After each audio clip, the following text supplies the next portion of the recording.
দর্শক, বেঙ্গল কমার্শিয়াল ব্যাংকের সহযোগিতায় আরটিভির মনের কথা অনুষ্ঠানে সবাইকে স্বাগত জানাচ্ছি। আমি নুসরাত সাবরিন চৌধুরী, পাওয়ার্ড বাই বেনিবুলন। সিজোফ্রেনিয়া একটি জটিল মানসিক স্বাস্থ্য সমস্যা যা শুধু একজন রোগীকেই নয়, পুরো পরিবারকে গভীরভাবে প্রভাবিত করে। দীর্ঘমেয়াদী চিকিৎসা, সামাজিক স্টিগমা এবং কেয়ার গিভারদের মানসিক চাপ সব মিলিয়ে এটি একটি বহুমাত্রিক চ্যালেঞ্জ। আজকের আলোচনার বিষয় স্কিজোফ্রেনিয়ার বাস্তবতা, চিকিৎসা ও পুনর্বাসন। আমরা জানব এই রোগের প্রকৃতি, আধুনিক চিকিৎসা পদ্ধতি, চিকিৎসা পরবর্তী সেবা এবং পুনর্বাসনের বাস্তব চ্যালেঞ্জ ও সম্ভাবনার সম্পর্ক নিয়ে। এই বিষয়ে আমাদের সঙ্গে রয়েছেন ডক্টর এস.এম. জিকরুল ইসলাম, সহকারী অধ্যাপক, সাইকিয়াট্রি, ঢাকা মেডিকেল কলেজ হাসপাতাল। আসসালামু আলাইকুম, কেমন আছেন? স্বাগত আপনাকে। ওয়ালাইকুম আসসালাম। আছি আমি আলহামদুলিল্লাহ ভালো। আপনি কেমন আছেন? জি, ভালো আছি। অনেক ধন্যবাদ আপনাকে আপনার মূল্যবান সময় থেকে আমাদের সঙ্গে জয়েন করার জন্য। প্রথমে একটু যদি জানতে চাই যে সিজোফ্রেনিয়া আমরা জানি যে একটা গুরুতর মানসিক রোগ, এটি আসলে কি এবং এটি সম্পর্কে মানুষের সবচেয়ে ভুল ধারণাগুলো আসলে কেমন হয়? যে সিজোফ্রেনিয়া আমাদের সাইকিয়াট্রির রোগগুলোর মধ্যে সবচেয়ে জটিল এবং গুরুতর মানসিক দীর্ঘমেয়াদী একটা মানসিক রোগ। এই রোগে সাধারণত রোগীদের যেটা হয় সেটা হচ্ছে আবেগ, চিন্তা, আচার আচরণগত এবং বাস্তবতা উপলব্ধি করা যে প্রবণতা অথবা যেটা স্বাভাবিক চিন্তা, এই চিন্তা থেকে রোগী অনেকখানি দূরে সরে আসে এবং যার জন্য রোগীর নানা ধরনের জটিলতা তৈরি হয়, যার জন্য রোগীরা দীর্ঘমেয়াদী একটা অসুস্থতার মধ্য দিয়ে যায় এবং এটা তার শুধু নিজের না, ফ্যামিলি, পরিবেশ সবাইকেই এফেক্ট করতে পারে। ধন্যবাদ। এটি কি সম্পূর্ণ নিরাময়যোগ্য নাকি দীর্ঘমেয়াদী চিকিৎসা পদ্ধতির মাধ্যমে আসলে কন্ট্রোলেবল ডিজিজ? যে সিজোফ্রেনিয়া একেবারে কন্ট্রোলে নিরাময়যোগ্য রোগ আসলে এটা যদি আমরা দীর্ঘমেয়াদী চিকিৎসা দিতে পারি, সময় মতো চিকিৎসা দিতে পারি, অথবা রেগুলার যদি ফলো আপ থাকে, অথবা রোগী যদি রেগুলার ওষুধ খায়, তার পারিবারিক এবং সামাজিক সকল কিছু যদি মিলিতভাবে সমন্বয়ের চেষ্টা করা যায়, তাহলে সাধারণত বলা যায় যে এই রোগের রোগী অনেকখানি ভালো থাকে এবং দীর্ঘদিন পর্যন্ত ভালো থাকে। এটা সবার আসলে সমন্বিত একটা চিকিৎসা পদ্ধতির ভিতর দিয়েও আসলে যেতে হবে। শুধুমাত্র রোগীকে আমি ওষুধ দিচ্ছি, রোগী ওষুধ খাচ্ছে তাইলে হবে না। রোগী যখন ওষুধ খাবে তাকে ওষুধ খেতে হেল্প করতে হবে, তাকে রেগুলার ফলো আপে নিয়ে আসতে হবে, তাকে রেগুলার তার যে ব্যক্তিগত কাজকর্ম আছে সেই কাজগুলোকে তাকে হেল্প করতে হবে। সেই আস্তে আস্তে ধীরে ধীরে যদি আমরা এই কাজগুলো করাইতে পারি, রোগী দেখা যায় অনেকখানি স্বাভাবিক অবস্থায় চলে আসে। অনেক ধন্যবাদ। বাংলাদেশে যদি বর্তমান পরিস্থিতি দেখি যে মেল এবং ফিমেল কাদের মাঝে আসলে প্রিভ্যালেন্সটা অনেক বেশি থাকে এবং এই রোগের ঝুঁকিটা আসলে কি? এটা মেল ফিমেল আসলে ওইভাবে ডিফারেন্স করা যায় না যে আসলে কাদের বেশি হবে, তবে মেলদের একটু বেশি হয়। তবে আমাদের দেশের যে পার্সপেক্টিভে এটা অন্য সারা বিশ্বের মতোই একই ধরনের প্রবণতা দেখা যায় সারা বিশ্বের মোটামুটি প্রায় 1% রোগী সিজোফ্রেনিয়া আক্রান্ত। আর আমাদের দেশের যদি প্রেক্ষাপটটা চিন্তা করি, 2018-19 সালে Bangladesh national institute of mental health ইনস্টিটিউশনের যে একটা গবেষণা হয়, সেই গবেষণায় দেখা যায় সারা বাংলাদেশে 18-19% রোগী নানা ধরনের মানসিক সমস্যা নিয়ে ভুগতেছেন। তার মধ্যে প্রায় 1% রোগী, মানে 1% রোগী হচ্ছে সিজোফ্রেনিয়া আক্রান্ত। এবং এটার প্রবণতা দেখা যায় যে আমাদের কিছু স্টিগমা আছে, আমাদের ডাক্তারের স্বল্পতা আছে, আমরা হচ্ছে যে সময় মতো ডাক্তার দেখাইতে পারি না অথবা সময় মতো নিয়ে আসতে পারি না, আর্লি ইন্টারভেনশন হচ্ছে না, যার জন্য ডায়াগনোসিসটা আরও ডিলে হয়ে যাচ্ছে, দেরি হয়ে যাচ্ছে, যার জন্য হয়তো আমাদের দেশে হয়তো আরেকটু বেশি, কিন্তু আমাদের ডাটাতে আসতেছে না, হয়তো আরেকটু বেশি হইতে পারে, কিন্তু ওভারঅল সারা বিশ্বের সাথে তাল মিলিয়ে মোটামুটি 0.3 থেকে 1% পর্যন্ত এর প্রবণতা আছে। আচ্ছা, সুতরাং একটা হিউজ পপুলেশন কিন্তু, এবং রোগের তীব্রতাও কিন্তু বাড়ছে যদি আর্লি ইন্টারভেনশনটা না হয়। এবং আমার সিজোফ্রেনিয়ার ক্ষেত্রে আসলে বেশিরভাগ সময় দেখি যে সবাই কিন্তু আগে ট্র্যাডিশনাল মেথড বা হয়তো কোনো রিচুয়ালস, রিলিজিয়াস জায়গা থেকে সেগুলোতে আসলে আগে যায়, সাইকিয়াট্রির কাছে আগে আসে। সিজোফ্রেনিয়া মানেই অথবা মানসিক রোগ মানেই আমাদের দেশের পার্সপেক্টিভে যে সবাই যেটা চিন্তা করে এটা হয়তো ভূত অথবা জিন অথবা অশরীরী কোনো আত্মার প্রভাব, যার জন্য রোগী এরকম আচার আচরণ করে, যার জন্য প্রথমে আমরা ডাক্তারের কাছে না গিয়ে এটা সাধারণত দেখা যায় যে হুজুর, কবিরাজ, পানি পড়া, ওঝা এদের কাছে যাচ্ছে। এদের কাছে যাওয়ার ফলে দেখা যাচ্ছে যে রোগীর দীর্ঘসূত্রিতা বাড়তেছে, দেন তারপরে হয়তো কোনো লাভ হচ্ছে না অথবা করতেছে না, ডাক্তারের কাছে ঘুরতেছে, এরপরে শেষ পর্যন্ত দেখা যায় সাইকিয়াট্রিস্টের কাছে আসে, তখন দেখা যায় যে অনেকখানি রোগীর জটিলতা তৈরি হয়, যার জন্য আমাদের রোগীগুলা চিকিৎসা করাতে। তবে বর্তমানে আসার কথা হচ্ছে যে এখন বিভিন্ন মাধ্যমে অথবা যে বিভিন্ন সোশ্যাল মিডিয়া হোক আর যেভাবেই হোক এখন ডাক্তারের সংখ্যাও একটু বাড়তেছে, সেই ক্ষেত্রে দেখা যাচ্ছে যে রোগীরা আমাদের কাছে অনেক তাড়াতাড়ি আসতেছে, আমরা সেক্ষেত্রে চিকিৎসা সচেতনতা বাড়ছে এবং সেক্ষেত্রে আমরা চিকিৎসা দিতে পারতেছি এবং রোগীরা অনেক ভালো আছেন। জি, অনেক ধন্যবাদ।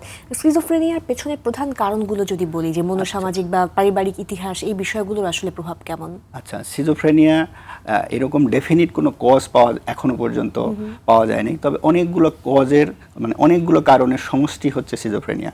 তার মধ্যে যদি উল্লেখ করা যায়, একটা হচ্ছে বংশগত অথবা জিনগত, যে দেখা যায় বাবা মা অথবা বংশের কারো আছে, তারপরে দেখা যায় যে তার বাচ্চা কাচ্চা অথবা তার পরবর্তী প্রজন্মের কারো একটা হতে পারে। তারপরে একটা আসে হচ্ছে ব্রেইনের যে আমাদের যে মস্তিষ্কের রক্ত রস অথবা আমরা নিউরোট্রান্সমিটার বলি, বিশেষ করে ডোপামিনের তারতম্যের ফলে এটা হতে পারে। আবার প্রসূতি অবস্থায় অথবা জন্মগত নানা ধরনের জটিলতার জন্য এই রোগ হতে পারে পরবর্তীতে। আরও হচ্ছে সামাজিক চাপ, তারপর হচ্ছে পারিবারিক চাপ, অর্থনৈতিক চাপ আর নানা ধরনের স্ট্রেসের ফলেও সিজোফ্রেনিয়া হতে পারে। আরেকটা বড় কারণ হচ্ছে মাদকাসক্ত, বিশেষ করে ক্যানাবিস অথবা যদি আমরা বলি অন্য মাদক যারা নিচ্ছে তাদের ক্ষেত্রেও এই সিজোফ্রেনিয়া রোগের প্রকোপটা বেশি। ধন্যবাদ। সেই ক্ষেত্রে যদি লক্ষণগুলো শুরু থেকে কেমন হয় এবং কোন বয়স থেকে আসলে স্কিজোফ্রেনিয়া রোগের আধিক্য বেশি দেখা যায়? আচ্ছা, সিজোফ্রেনিয়া রোগের জন্য আসলে নির্দিষ্ট কোনো বয়স ধরাটা একটু কঠিন, তবে বইপত্রে আমরা যেভাবে জানি যে 15 থেকে 59 বছর পর্যন্ত এই রোগের যে কোনো সময় রোগী আসতে পারে। মিডিল এজ যেটা বলি আমরা, যে 20 থেকে 25 অথবা 20 থেকে 30 এই বয়সে হচ্ছে বেশি শুরু হয়। এবং এই রোগের ক্ষেত্রে প্রথম লক্ষণ যেটা আমরা পাই যে ডিলুশন মানে হচ্ছে ভ্রান্ত ধারণা, একটা অবান্তর বিশ্বাস যে কেউ আমার পিছনে লাগছে, কেউ আমাকে মেরে ফেলতে যাচ্ছে, কেউ আমার শত্রুতা করার চেষ্টা করতেছে, এইরকম একটা বিশ্বাস নিয়ে রোগী থাকে।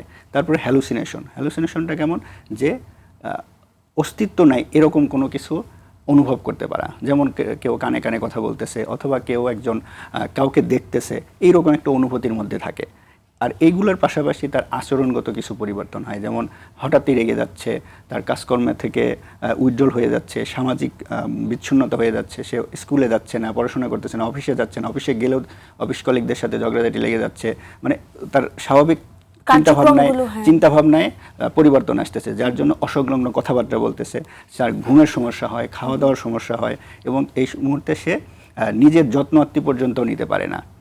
এই সবগুলো সমষ্টির ক্ষেত্রে দেখা যায় যে নানা ধরনের জটিলতা তৈরি করে। কতদিন ধরে এই লক্ষণগুলো দেখলে আমরা বুঝতে পারবো যে আমার বিশেষজ্ঞের শরণাপন্ন হওয়া উচিত? এই লক্ষণগুলো দেখা যায় যে সাধারণত 1 মাস থেকে শুরু করে 6 মাস পর্যন্ত যদি কন্টিনিউ করে তখন আমরা হচ্ছে সিজোফ্রেনিয়া বলে। এগুলোর শুনে অনেকগুলো ছোট ছোট ভাগ আছে, তো মোটামুটি এইগুলো যদি একটু দীর্ঘমেয়াদী হয়, যে 1 মাসের বেশি হয়ে গেলেই অথবা 6 মাস পর্যন্ত যদি থাকে, তাহলে এটাকে আমরা সিজোফ্রেনিয়া বলতে পারছি। এই ক্ষেত্রে স্ট্রেস বা সামাজিক চাপ এই রোগের ক্ষেত্রে আরো কতটা ট্রিগার হিসেবে কাজ করে? অবশ্যই আমি যে আগের কারণগুলো বললাম, যে বংশগত প্লাস হচ্ছে তার নিউরোট্রান্সমিটার অথবা জন্মগত যদি সমস্যা থাকে অথবা ক্যানাবিস অথবা মাদকাসক্ত, এইগুলাই হচ্ছে পরবর্তীতে হয়তো এগুলা ওই সময়ই সাথে সাথে আসে না, কিন্তু পরবর্তীতে দেখা যায় কোনো একটা স্ট্রেসে পড়ছে, কাজ করতে গিয়ে চাপ হচ্ছে, ঘুম কম হচ্ছে অথবা সম্পর্কজনিত কোনো একটা সমস্যায় পড়ছে অথবা কিছু একটা হয়েছে, তখন দেখা যাচ্ছে ওই আগেরটার সাথে রিলেট করে একটা মানে খারাপ অবস্থার মধ্যে, তখন থেকে দেখা যায় যে তখন ডাক্তারের কাছে গেছে, ডাক্তারের কাছে হচ্ছে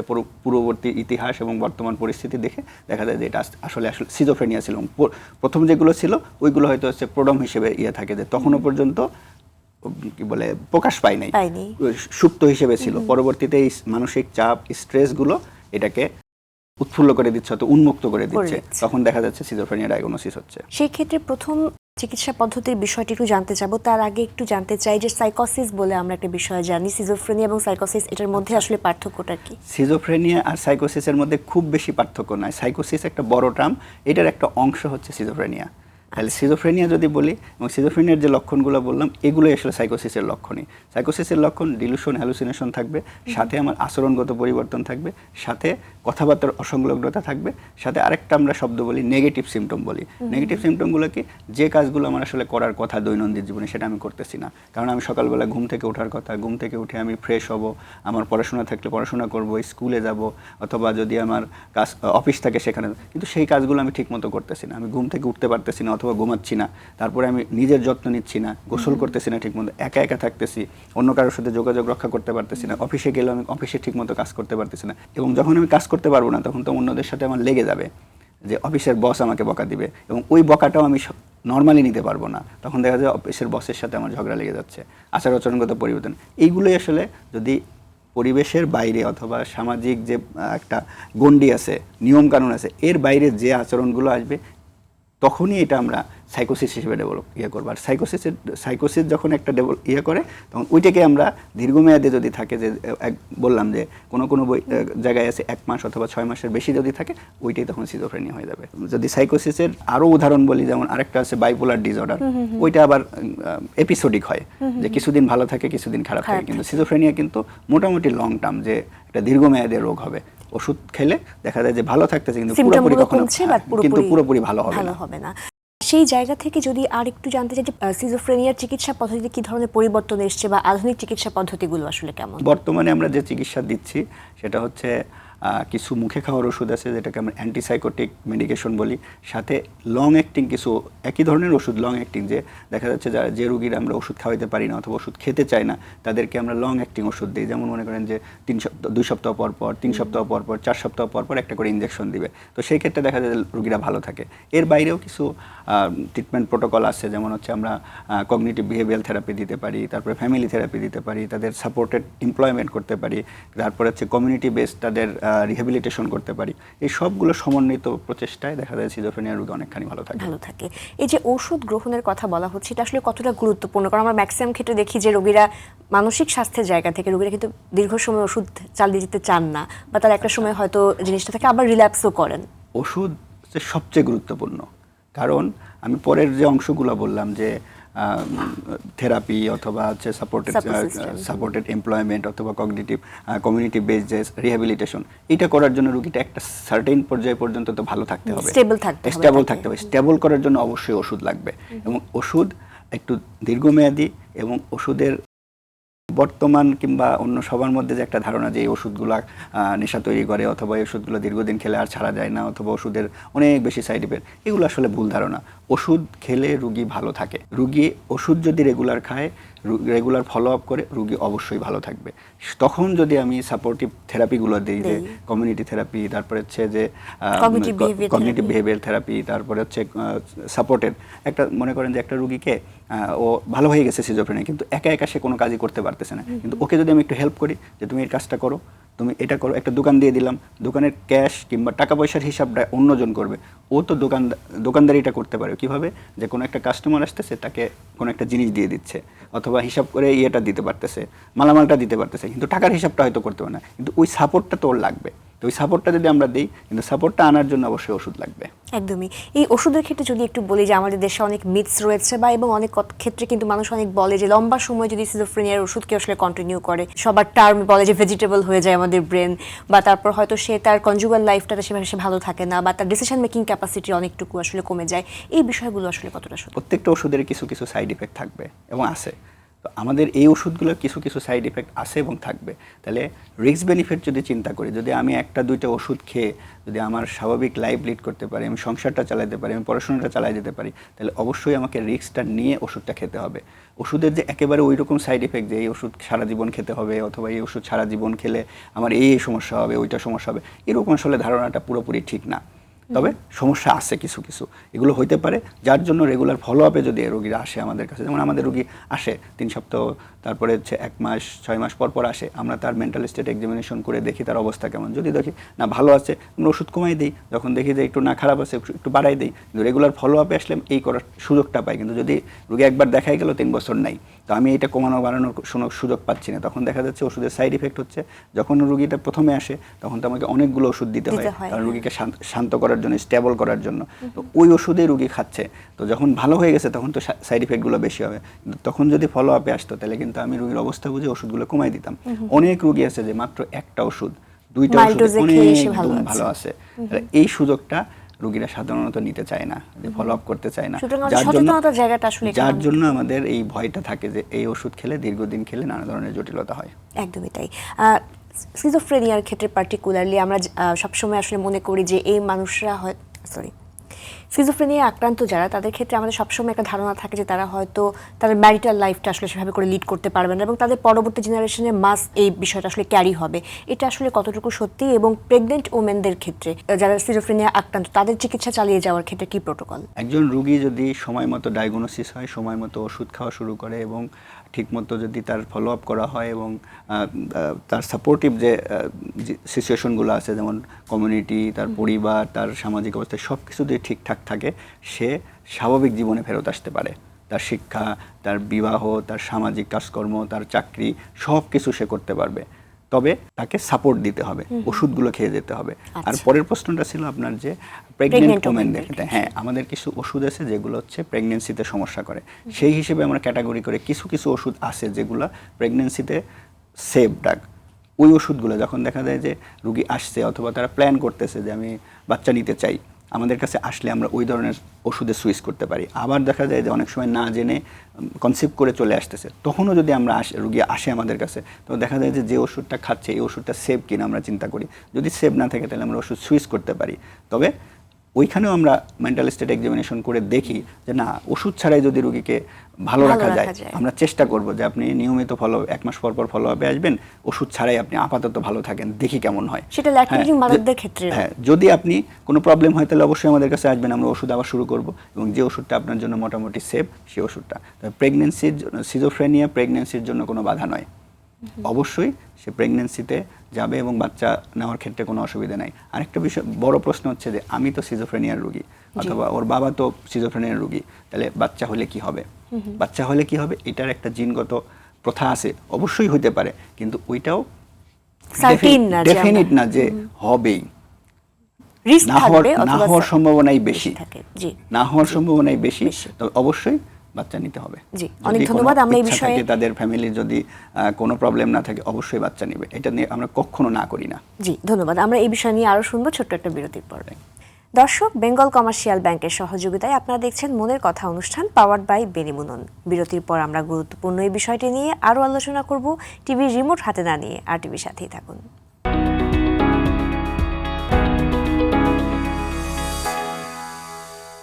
বিরতির পর আবারও সবাইকে স্বাগত জানাচ্ছি বেঙ্গল কমার্শিয়াল ব্যাংকের সহযোগিতায় মনের কথা অনুষ্ঠানে, পাওয়ার্ড বাই বেনিবুনন। আজকের পর্বের বিষয় সিজোফ্রেনিয়ার বাস্তবতা, চিকিৎসা ও পুনর্বাসন। হ্যাঁ, আমরা যে বিষয়টি নিয়ে কথা বলছিলাম সেখানে আরেকটু জানতে চাই যে স্বাভাবিকভাবেই অনেকে মনে করেন যে প্রেগনেন্সি পিরিয়ডটাতে অনেক ধরনের একটা মেন্টাল টার্ময়েলের মধ্যে দিয়ে যায়, মানসিক চাপে থাকে, স্ট্রেস থাকে যেহেতু, এবং হরমোনাল অনেক চেঞ্জেস আসে, সেটা কি আসলে সিজোফ্রেনিয়াকে আরো ট্রিগার করতে পারে কিনা? অবশ্যই, এই জন্যই আমরা বলি যে বিশেষ করে অন্য যে কোনো সময়ের থেকে প্রেগনেন্সি অবস্থায় রোগী আমাদের ফলো আপে বেশি আসবে। কারণ হচ্ছে প্রথমেই বলা হয়েছে যে কোনো মেন্টাল স্ট্রেস, যে কোনো চাপ, যে কোনো পারিবারিক অর্থনৈতিক যে কোনো চাপে এই রোগ বাড়তে পারে। তাহলে প্রেগনেন্সি অবশ্যই একটা বড় চাপ, সেই ক্ষেত্রে অবশ্যই তার এই চাপটা সহ্য করতে না পেরে অথবা এই চাপটা না নিতে পেরে আবার এই রোগটা ট্রিগার করতে পারে। এই জন্য রেগুলার ফলো আপে থাকলে আমরা তো time to time follow up করতে পারতেছি। যখনই দেখবো যে না চাপ হচ্ছে, কারণ বাচ্চা কেমন করে হবে, বাচ্চার কোনো প্রবলেম হবে কিনা, ওই সময় ফাইন্যান্সিয়াল কি হবে, আমি অসুস্থ হয়ে যাই কিনা, এর বাচ্চা হওয়ার পরে কি করব, এই এত কিছু চিন্তা করে অবশ্যই রোগী খারাপ হওয়ার সম্ভাবনা আছে। তো সেই ক্ষেত্রে যদি রেগুলার ফলো আপে আসে, আমরা ওষুধ দিয়ে অথবা তাকে কাউন্সিলিং করে অথবা তাকে সাপোর্টিভ থেরাপি দিয়ে অথবা ফ্যামিলি মেম্বারদেরকে ইনভলভ করে এইগুলো চাপমুক্ত রাখা যায় এবং চাপমুক্ত রাখতে রোগী ভালো থাকবে। ধন্যবাদ। সেই ক্ষেত্রে পরিবারের ভূমিকাটা তো আসলে অনেক বেশি ইম্পর্টেন্ট এবং সব থেকে মোর স্পেসিফিকলি তার পার্টনারের ভূমিকাটা অনেক বেশি ইম্পর্টেন্ট। সেটা ছেলে হোক বা মেয়ে হোক, তার পার্টনারকে আসলে কোন কোন জায়গাগুলোতেও সাপোর্টিভ রোলটা প্লে করতে হয়, সেখানে আপনাদের ভূমিকাটা কি থাকে? পরিবার হচ্ছে সিজোফ্রেনিয়া রোগীর জন্য মোস্ট ইম্পর্টেন্ট। শুরু থেকেই ডায়াগনোসিসের জন্য ডাক্তারের কাছে নিতে হবে, তাকে রেগুলার ওষুধ খাওয়াইতে হবে, তাকে রেগুলারকে সাপোর্ট দিতে হবে, তার যে সমস্যাগুলো সেই সমস্যাগুলোকে অ্যাড্রেস করতে হবে যাতে আমরা তার সমস্যাগুলো সমাধান করতে পারি অথবা সমাধান দিতে পারি। আর বিশেষ করে এখানে পার্টনারের সাপোর্টটা খুবই বেশি জরুরি। কেন জরুরি? কারণ পার্টনারের সাথে তার সার্বক্ষণিক যোগাযোগ, সার্বক্ষণিক তার কথাগুলো পার্টনারের কাছেই যায়। তো পার্টনার যদি তাকে নেতিবাচক কথা শোনায়, পার্টনার যদি তাকে সাপোর্ট না করে, তাহলে এটা আরও বেশি খারাপ হবে। তো পার্টনারের সাপোর্ট থাকলে এবং ফ্যামিলির সাপোর্ট যদি থাকে, রোগীরা ভালো থাকবে। ধন্যবাদ। থেরাপির কথা বলছিলেন শুরু থেকে, যে কগনিটিভ বিহেভিয়ার থেরাপি এবং অন্যান্য সাইকোসোশ্যাল ইন্টারভেনশনের প্রভাবটা আসলে কেমন এবং এটা কতদিন পর্যন্ত মোটামুটি চালিয়ে যেতে হয় একজন রোগীকে স্টেবল করার ক্ষেত্রে? একটা রোগী যখন স্টেবল হয়ে যাবে, স্টেবল হয়ে যাওয়ার পরে আমাদের থেরাপিগুলো শুরু করতে হয় যে রোগীটা এখন কি করবে। আগে হয়তো মনে করেন যে একজন ভালো স্টুডেন্ট ছিল, সে মেডিকেলে পড়ে অথবা ইঞ্জিনিয়ারিং পড়ে, তো করার পরে দেখলো যে মাঝখান থেকে সিজোফ্রেনিয়ার জন্য তার 6 মাস 1 বছর লস হয়ে গেছে। সে এসেই তো দেখলো যে আমি তো আমার বন্ধুরা পাশ করে গেছে অথবা আমার বন্ধুরা আগায় গেছে, আমি পিছিয়ে গেলাম। সে তখন ডিপ্রেসড হয়ে যেতে পারে, সে তখন পিছনে পড়ে যেতে পারে, সে পড়াশোনায় না যেতে পারে। আবার আশেপাশের লোকজন তাকে নানা ধরনের কথা বলে, তুই তো পাগল হয়ে গেছিস, তোকে দিয়ে আর কিছু হবে না। এই কথাগুলো যেন আমাদের ফ্যামিলি মেম্বাররা অথবা কোনোভাবে এটা না আসে, ঠিক আছে? এইগুলোর ব্যাপারে আমাদের তাকে আশেপাশের অথবা পারিবারিক এদেরকে ফ্যামিলি থেরাপি দিতে হবে, সাইকো এডুকেশনটা দিতে হবে যে রোগটা কী ধরনের চিকিৎসা লাগবে, কতদিন ওষুধ খেতে হবে, ওষুধ খেলে কি হবে, না খেলে কি হবে। তারপরে আবার যখন তাকেও বুঝাইতে হবে যে আপনি যে পিছায়ে পড়ছেন এটা কোনো সমস্যা না, আপনি ভালো আছেন, আবার শুরু করলে আবার পারবেন। এই জায়গাগুলোতে আমরা হচ্ছে এদেরকে কগনিটিভ বিহেভিয়ার থেরাপি দিই, সাপোর্টেড এমপ্লয়মেন্ট, আগেই বললাম যে কাজ করতেছে তাকে আমরা সাপোর্ট দিচ্ছি, আচ্ছা তুমি এই কাজটা করো, এইভাবে করো, এই কাজটা তখন করো যখন আমরা সাপোর্ট করব তাকে। আরেকটা হচ্ছে যে আমাদের যখন কমিউনিটি বেসড রিহ্যাবিলিটেশন সেন্টার, যে সে একটা কাজে স্কিল ছিল, ওই স্কিলটাকে আবার একটু ডেভেলপ করে দেওয়া, তাকে একটা কাজে ঢুকাই দেওয়া।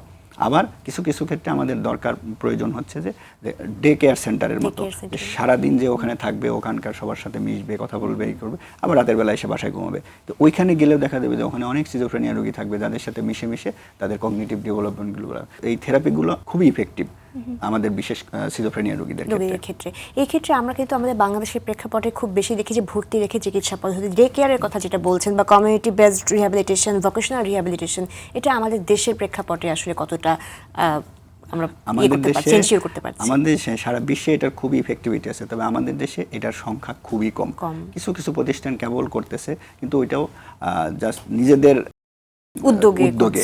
কিন্তু এইটাতে যদি আমরা দক্ষ জনবল অ্যাড করতে পারি, যদি সরকার থেকে আমাদের হেল্প আসে, অথবা আমরা যদি সচেতন মানুষের সাথে সম্পর্ক করে এগুলো বাড়াইতে পারি, তাহলে আরও বেশি ইফেক্টিভিটি হবে। ধন্যবাদ। আমি আবার যদি চিকিৎসার ক্ষেত্রে একটু যাই, যে চিকিৎসা কিন্তু অনেকে স্বাভাবিকভাবে দেরি করে শুরু করছেন, এটা কি তার উপর দীর্ঘমেয়াদী কি প্রভাব পড়ছে? যখন একটা রোগী সিজোফ্রেনিয়াতে আক্রান্ত হচ্ছে অথবা সিমটম নিয়ে আসতেছে, সে যদি দেরিতে আসে আমাদের কাছে, তার লক্ষণগুলো দীর্ঘমেয়াদী হয়ে যাবে। যখন আমরা ডায়াগনোসিস করতে দেরি করব, তখন ওষুধ শুরু করব, ওষুধগুলো কাজ করতে সময় লাগবে অথবা কাজ কম করবে। তারপরে এই সময়টাতে যে উনি যে দক্ষ ছিলেন, যে স্কিলফুল মানুষ ছিলেন, সেই স্কিলগুলোতে তার কমে যাবে, তার কর্মদক্ষতা কমে যাবে, এবং পরবর্তীতে যখন আমরা রিহ্যাবিলিটেশন করব অথবা তাকে পুনর্বাসন করব, এগুলোতেও তার কঠিন হয়ে যাবে। তাহলে যখন আমরা চিকিৎসার দেরি করব, তাহলে প্রত্যেকটা জিনিস আস্তে আস্তে পিছিয়ে যাবে, তার রোগের লক্ষণগুলো দীর্ঘমেয়াদী হয়ে যাবে, তারপরে তার চিকিৎসা পদ্ধতিটা অত ভালো কাজ করবে না, তার কর্মক্ষমতা কমে যাবে, সাথে হচ্ছে তার রিহ্যাবিলিটেশনটা কঠিন হয়ে যাবে। এই যে রিহ্যাবিলিটেশনের কথা আমরা বলছি, দেশের বাইরের কথা এবং বাংলাদেশের প্রেক্ষাপটে, আমাদের বাংলাদেশের সব জায়গায় পুনর্বাসনের বিষয়টা নিয়ে কিন্তু আমরা অনেকটুকুই আমাদের লিমিটেড রিসোর্স, এবং আমরা কিন্তু সেভাবে করে আসলে কাজ করার সুযোগটা খুব কম পাই, এবং গবেষণার জায়গা থেকেও এই বিষয়টা আসলে কিভাবে দেখছেন, বা কোন জায়গা থেকে আসলে আরো উদ্যোগ গ্রহণ করা যেতে পারে? প্রথমত আমাদের স্টিগমা, কুসংস্কার, যে সিজোফ্রেনিয়া রোগী অথবা মানসিক রোগের এইটার কোনো চিকিৎসা নাই, এটার কোনো চিকিৎসা করে লাভ হবে না, দীর্ঘমেয়াদী ওষুধ খেতে হবে, এবং ওষুধগুলো সাইড ইফেক্ট তৈরি করবে, এবং ওষুধগুলো একটা সময় তার নেশা তৈরি করবে। এই কুসংস্কারের জন্য আমরা আগাতে পারতেছি না, প্লাস হচ্ছে চিকিৎসা নিতে পারতেছি না, এটা একটা ইস্যু। 2 নম্বর হচ্ছে যে আমাদের সরকারিভাবে আমাদের খুবই কম পরিমাণ আছে যে মানসিক হাসপাতাল, যেখানে হচ্ছে সবগুলো হচ্ছে ম্যাক্সিমাম ঢাকা বেসড, ঢাকার বাইরে একেবারেই লিমিটেড, তো রোগীদেরকে ভর্তি রাখা যাচ্ছে না। যেগুলো প্রাইভেট হসপিটালগুলো আছে, সেখানে হয়তো আমাদের যে আর্থসামাজিক অবস্থা, রোগীরা সাপোর্ট নিতে পারতেছে না, এবং দীর্ঘমেয়াদী চিকিৎসা, এবং যখন দীর্ঘমেয়াদী চিকিৎসা হচ্ছে, এদের পিছনে কিন্তু টাকা খরচ করতে হচ্ছে, যেটা আমাদের ফ্যামিলিরা করতে পারে না, কারণ রোগী যে উনি তো অক্ষম, উনি কোনো কাজ করতে, উল্টা আরও টাকা খরচ করতে, যার জন্য আমাদের চিকিৎসাগুলো এত দীর্ঘমেয়াদী হয়ে যাচ্ছে, যার জন্য অন্য দেশ তুলনায়, মানে বাইরের দেশের তুলনায় আমাদের আর্থসামাজিক অবস্থার কারণে হোক আর আমাদের সচেতনতার কারণে হোক, যেটার জন্য আমরা আগাতে পারতেছি না, অথবা আমাদের রোগের চিকিৎসা খুব বেশি ভালো হচ্ছে না। আমরা একটু জানি যে গবেষণায় দেখা যায় যে সিজোফ্রেনিয়া রোগীর কেয়ার গিভারদের মাঝে বিষণ্ণতার হারটা অনেক বেশি, এটা আসলে কেন? একটা পরিবারে যখন মানসিক রোগে আক্রান্ত কোনো একটা রোগী থাকে, বিশেষ করে সিজোফ্রেনিয়ার রোগী, উনি পুরা ফ্যামিলির জন্য একটা বার্ডেন তৈরি করেন। উনি নিজে কাজ করতে পারতেছেন না, অন্যদের কাজে হ্যাম্পার করতেছেন, ওনার পিছনে সারাক্ষণ একজনকে লেগে থাকতে হচ্ছে, বিশেষ করে বাবা এবং মা, অথবা যদি পার্টনার হয়, তাকে সার্বক্ষণিক ওই রোগীর সাথে থাকতে হচ্ছে, যার জন্য ওই কেয়ার গিভার, বাবা মা অথবা আত্মীয় স্বজন যেই হোক, ওনারা নানা ধরনের মানসিক রোগে আক্রান্ত হতে পারেন, যেমন ডিপ্রেশন, অ্যাংজাইটি, তাদের যে ব্যক্তিগত জীবন দেখা যায় যে অনেক মানে অসুবিধার মধ্যে তারা পড়তেছেন, তারা ফেলেও দিতে পারতেছেন না, চিকিৎসাও করাইতে পারতেছেন না, আবার এদেরকে সাপোর্টও করতে পারছেন। দেখা যায় যে এই যে তাদের মানসিক চাপ অথবা এ থেকে নিজেরা অসুস্থ হয়ে যাচ্ছেন। ধন্যবাদ। এই ক্ষেত্রে স্কিজোফ্রেনিয়া রোগীদের ক্ষেত্রে যখন তারা একটু স্টেবল জায়গায় আসবেন, তাদের লাইফস্টাইল মডিফিকেশনটা আসলে কতটা ইম্পর্টেন্ট, তারা দৈনন্দিন জীবনে কোন কোন বিষয়গুলোকে ইনক্লুড করতে পারে মানসিক চাপমুক্ত থাকার জন্য? প্রথম চিন্তাটা হচ্ছে তার রেগুলার ঘুম। ঘুমটা এনশিওর করতে হবে। যত কাজই থাকুক, যত কিছুই থাকুক, ঘুম এনশিওর করতে হবে। এমন কোনো কাজের সাথে ইনভলভ হওয়া যাবে না যে কাজটা তাকে মানসিক চাপ দিবে, অতিরিক্ত চাপের মধ্যে ফেলবে, যাতে রোগটা আবার বেড়ে যায়। আরেকটা বিষয় হচ্ছে মাদকাসক্ত।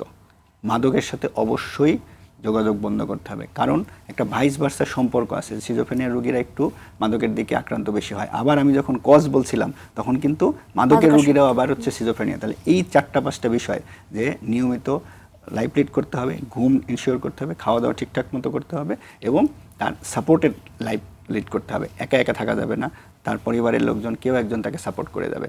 এইভাবে যদি লাইফস্টাইল চেঞ্জ করা যায়, দেখা যায় সিজোফ্রেনিয়া রোগী অনেকদিন ভালো থাকবে। ধন্যবাদ। মাদকাসক্তির কথা যেহেতু বারবার আসছে, সেক্ষেত্রে স্পেসিফিক কোনো মাদক রয়েছে কিনা যেটা আসলে সিজোফ্রেনিয়ার জন্য বেশি ঝুঁকিপূর্ণ? আমি এর আগেও বলছি, হয়তো মিস করে গেছেন, এটা হচ্ছে গাঁজা এবং বাংলাদেশের ক্ষেত্রে সবচেয়ে অ্যাভেলেবল আমরা ক্যানাবিস বহুল ব্যবহৃত। এইটা হচ্ছে সিজোফ্রেনিয়ার জন্য মোস্টলি ইফেক্টিভ। অন্যগুলোও করে, কিন্তু গাঁজার ক্ষেত্রে বেশি দেখা যায়। হ্যালুসিনোজেন ড্রাগস আরও আছে। দেখা যায় যে দীর্ঘদিন গাঁজা নিচ্ছে, কিছুদিন পরে সে সাইকোসিস ডেভেলপ করতেছে অথবা সিজোফ্রেনিয়া ডেভেলপমেন্ট হচ্ছে। অনেক ক্ষেত্রে যখন আমরা দেখি যে দীর্ঘ সময় তারা ওষুধ নিচ্ছে বা সব ধরনের প্রোটোকলে আসলে ফলো করছে, কিন্তু তারপরেও সেভাবে করে হয়তো ফলপ্রসূ হচ্ছে না, তখন আসলে কি করণীয়? সিজোফ্রেনিয়া রোগীর ক্ষেত্রে আমরা একটা রুল অফ 3 মেনটেন করি, যে রোগীরা আছে তার 3/1 রোগী সম্পূর্ণ ভালো হয়ে যাবে ওষুধ খেয়ে। কিছু রোগী আছে 3/1 রোগী আছে যারা ওষুধ খেয়ে ভালো থাকবে, আর 3/1 রোগী আছে যে কখনোই ভালো হবে না। আবার এর বাইরে কিছু রোগী আছে যারা অন্য জটিলতায় অথবা অন্য কোনো রোগে মারা যাবে। তাহলে ওই যে আপনার প্রশ্নটা হচ্ছে ওইখানে, যারা কখনোই ভালো হচ্ছে না তাদের কি হবে? তো সেই ক্ষেত্রে দেখা যায় যে যাদের ক্ষেত্রে ট্রিটমেন্ট রেজিস্ট্যান্ট সিজোফ্রেনিয়া বলি আমরা, সেই ক্ষেত্রে আমরা ওই কিলার রোগীর ক্ষেত্রে অনেকটা সময় হচ্ছে দেখা যায় যে আমরা কারেন্টের শক বলে, সহজ বাংলায় যেটা বলি, ওটাকে আমরা আমাদের ভাষায় বলি ইসিটি, ইলেকট্রোকনভালসিভ থেরাপি। সেক্ষেত্রে স্বল্প মাত্রার একটু বৈদ্যুতিক একটা সঞ্চালন ব্রেইনে দেওয়া হয়, যার ফলে অনেকটা কম্পিউটারে রিস্টার্ট দেওয়ার মতো, ব্রেইনটাকে রিস্টার্ট দেওয়ার মতো হয়।